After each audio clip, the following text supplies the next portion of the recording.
माननीय सदस्य श्री असादुद्दीन ओवैसी जी। मोहतरमा चेयरमैन साहिबा, मैं शुरुआत में अपनी तरफ से ताज़ियत पेश करना चाहूँगा उन 26 लोगों को जिनका नाम पूछकर और मुसलमान नहीं होने के नाते पर उनको गोली मारकर कत्ल कर दिया गया। मैं ताज़ियत पेश करना चाहूँगा मौलाना इकबाल को, जो पूंछ के मदरसुल ज़ियाउल उलूम के मुदर्रिस थे, उस 5 साला लड़की मरियम को जिसको पाकिस्तान की शेलिंग में उसका पेट फट गया। मैं ताज़ियत पेश करना चाहूँगा मैडम ज़ैन अली और उर्वा फातिमा, इन दो जुड़वा भाई बहनों को जिनकी उम्र 14 साल थी, लांस नायक दिनेश कुमार को, बीएसएफ के सब इंस्पेक्टर मोहम्मद इम्तियाज़ को। मैं शुक्रिया अदा करना चाहूँगा कश्मीर की आवाम का कि उन्होंने पहलगाम के वाक़े के बाद मस्जिदों से ऐलान किया मजम्मत का, बग़ैर किसी के बोलने पर रोड पर निकलकर उन्होंने पाकिस्तान से आए हुए दहशतगर्दों की मजम्मत की। मैं मुबारकबाद देता हूँ हमारी मुसल्लह अफ़वाज को कि उन्होंने एक अजीम कुर्बानी पेश की और बहादुरी के साथ ऑपरेशन सिंदूर में भारत को कामयाबी दिलाई। मैं मुसल्लह अफ़वाज ने पहले 9 दहशतगर्द ठिकानों पर उनको निशाना बनाया और सबसे मेरी नज़र में जो दहशतगर्दी के दिल पर हमला हुआ वो भावलपुर का था और 6 एयरफील्ड, 3 हैंगर और 2 रनवेज को हमने तबाह किया। बाद में ऑपरेशन सिंदूर की कामयाबी की एक अहम वजह यह थी मैडम कि मुल्क में इत्तेहाद और इत्तेफाक पैदा हो गया था, एक यूफोरिया पैदा हो गया था, मगर अफसोस कि हुकूमत ने उसका फ़ायदा नहीं उठाया। मैं आज भी कह रहा हूँ, जिम्मेदारी के साथ कह रहा हूँ कि पाकिस्तानी फ़ौज, पाकिस्तान की ISI, पाकिस्तान का डीप स्टेट, उनका हयाती मकसद ये है कि हमेशा भारत को कमज़ोर किया जाए और अगर हमको इन ताकतों को कमज़ोर करना है तो देश में इत्तेहाद और इत्तेफाक को बरकरार रखना पड़ेगा। अगर हम बुलडोज़र के ज़रिए या फिर लिसानी जबर के ज़रिए या मजहबी फ़िरक़ा परस्ती के ज़रिए अक़लियतों को निशाना बनाएंगे तो हम खुदा ना खास्ता उन पड़ोसी मुल्क के दहशतगर्द तंजीमों को कहीं कामयाब ना हो जाए।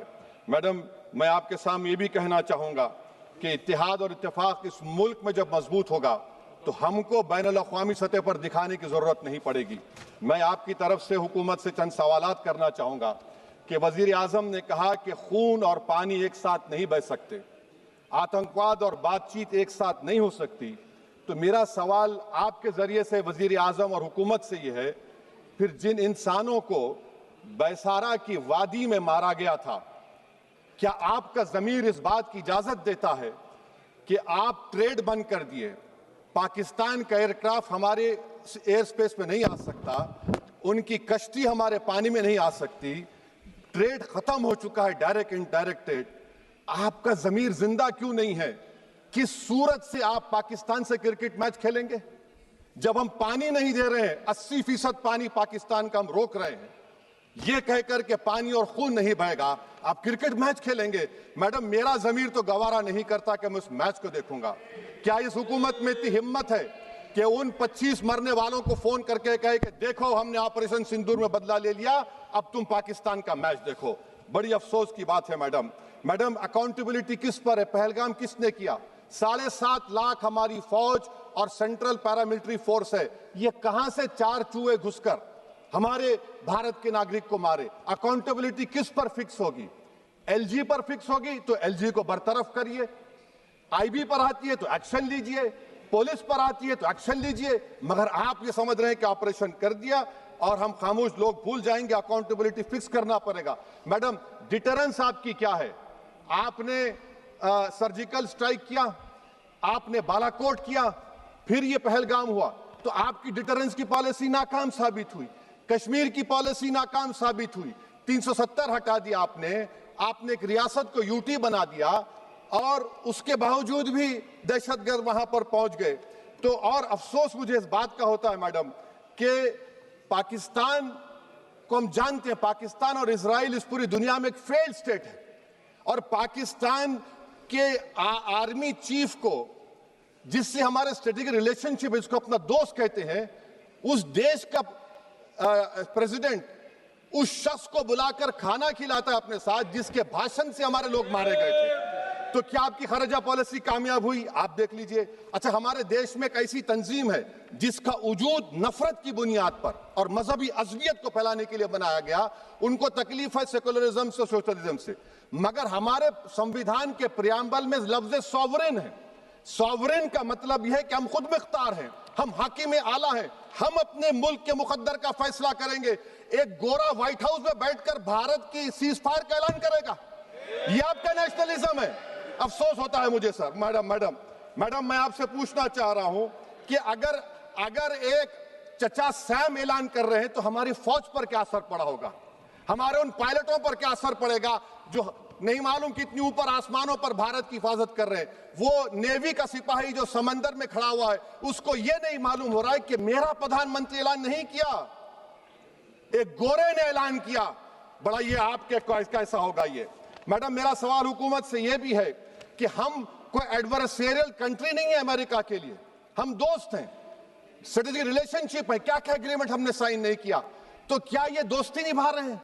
मैडम मैं हिस्टोरिकल एग्जांपल दे रहा हूं, क्रुश्चेव और टीटो। क्रुश्चेव ने दबाव डाला, टीटो ने कहा मैं नहीं मानता, मैं नैम ज्वाइन करूंगा। मैडम फ्रांस और यूएसए, डिगोल को जब यूएसए ने दबाव डाला तो डिगोल ने कहा कि तुम दोस्त हो मगर हमारी खारिजा पॉलिसी आजाद ना है। मैडम वहीं पर आप देखिए गुजराल साहब, जिसको कहते सबसे कमजोर थे, वजीर आजम थे, उन्होंने बहादुरी का मजारा किया, रिफूलिंग करने नहीं दिया। वियतनाम 20 साल यूएसए से लड़ा मगर झुका नहीं, और हम उनको बोल भी नहीं पा रहे, हम तो कोई दुश्मन मुल्क तो नहीं है अमेरिका के, ये आपको समझने की जरूरत है। और मैडम यहां पर वजीर खारजा ने कहा वो चीन गए, डिप्टी चीफ ऑफ स्टाफ ने कहा कि चीन के इक्विपमेंट एक लाइव लैब था हमारे उनके लिए। क्या आपने कहा चीन को कि तुमने क्यों दिया पाकिस्तान को हथियार? आप नहीं कहे। और मैडम आप जानते हैं कि रक्षा मंत्री ने कहा कि स्विफ्ट एंड प्रोपोर्शनेट, तो फिर जो इंडोनेशिया मिलिट्री अटैचे ने कहा कि हमको कहा गया मत मारो, हम सेल्फ डिफेंस में भी नहीं मार सकते थे पाकिस्तान को। और अगर आप ट्रंप के बयान को गलत कह रहे हैं कि 5 एयरक्राफ्ट नहीं गिरे, मैं यकीन करता हूं आपकी बात का, आप हमारे पायलट्स को कमेंट करिए ना, हमारे पायलट्स को कमेंट करिए कि हम अपने पायलट्स की तारीफ करते हैं, आप वो भी नहीं करना चाहते। मैं हुकूमत से जानना चाहता हूं मैडम कि क्या फ्रांस ने हमको सोर्स कोड नहीं दिया जिसकी वजह से हमारे एयरक्राफ्ट को क्या नुकसान हुआ? अब मुस्तकबिल में आप हथियार खरीदेंगे तो क्या आप सोर्स कोड हासिल करेंगे? और मैडम मैं आपको बताना चाह रहा हूं, मेरे सवाल का जवाब हुकूमत दे, हमारे पास सैंक्शन जो स्क्वाड्रन है 42 है, 60 साल के बाद सिर्फ 29 काम कर रहे हैं। पाकिस्तान के पास 25 हैं, चीन के पास 50 से ज्यादा हैं। 11 साल से आप सरकार में हैं, सबमरीन नहीं है, थर्ड एयरक्राफ्ट कैरियर कहां पर है आप बताइए। और मैडम FATF में लाना पड़ेगा आपको। अगर आप विश्व गुरु हैं तो हम आपको चैलेंज कर रहे हैं, आप G7 के कंट्रीज को, GCC को और चचा सैम को राजी कराइए कि पाकिस्तान को, मैडम खत्म कर रहा हूं, FATF में दोबारा लाया जाए। मैडम ऑल पार्टी मीटिंग हुई, देखिए कितना कॉन्ट्रडिक्शन है केंद्र सरकार में और स्टेट सरकार में। ऑल पार्टी मीटिंग में मैं था, केंद्र सरकार ने कहा कि नहीं, बैसारन मिडोस पर तो कोई जा ही नहीं सकता, जून से पहले इजाजत लेना पड़ेगा। बाद में हमको मालूम हुआ कि साल भर खुला रहता मिडोस सिवाय बारिश और स्नो के। ये कॉन्ट्रडिक्शन है केंद्र सरकार में। वहां पे मैं हुकूमत से मुतालबा करता हूं मैडम आपके जरिए से कि कौमी सिक्योरिटी को, नेशनल सिक्योरिटी को, खारिजा पॉलिसी को, फॉरेन पॉलिसी को राजनीति का मुद्दा मत बनाइए, राजनीति का मुद्दा मत बनाइए। ये हमारे मुल्क में मुफाद होगा, हमारे मुल्क के इत्तेहाद और एकजुटती को आप एक वोट का जरिया मत बनाइए। और मैं एक आखिरी बात पूछ रहा हूं मैडम, क्या चीन ने हमसे कहा था कि सीज फायर कर लो? और कैसे पाकिस्तान ने हमारे पायलट्स की बातों को सुना कि हमारा कम्युनिकेशन एनक्रिप्ट नहीं है? मैडम आखिर में मैं अपने शेर से इस अपनी बात को खत्म करूंगा कि अपने ही हाथों से सर अपना कटाना है हमें, मादर हिंद पे भेंट चढ़ाना है हमें। किस तरह मरते हैं एहरारे वतन भारत पर, ये तमाशा है जो दुनिया को दिखाना है हमें। ये मैं भारत की उस बहादुर फौज के नाम पे करता हूं, मुसल्ह फौज के नाम पे करता हूं। ये शेर कहने वाला कोई बीजेपी का नहीं था, ये शेर कहने वाले का नाम शेर था, शहीद अशफाकुल्लाह। मैं फिर से हुकूमत से कह रहा हूं, पाकिस्तान टेररिज्म करेगा, आप तैयार हो जाइए। आप चीन से मोहब्बत, कितना इम्बैलेंस हुआ ट्रेड का, कितना इम्बैलेंस हो रहा है चीन से। अच्छा, जब गलवान हुआ उस वक्त भी ट्रंप ने कहा था कि मैं बात करूंगा, हमने कहा नहीं बात करेंगे, जरूरत नहीं है। आज ट्रंप हमारे से पहले बोलता है। इज्जत नफ्स भी कोई चीज होती है, इख्तिदार में कोई यहां रहेगा कोई वहां रहेगा, मगर इख्तिदार में इकबाल होना चाहिए। बदबख्ती की बात यह है कि आपने इकबाल को खो दिया। बहुत बहुत शुक्रिया।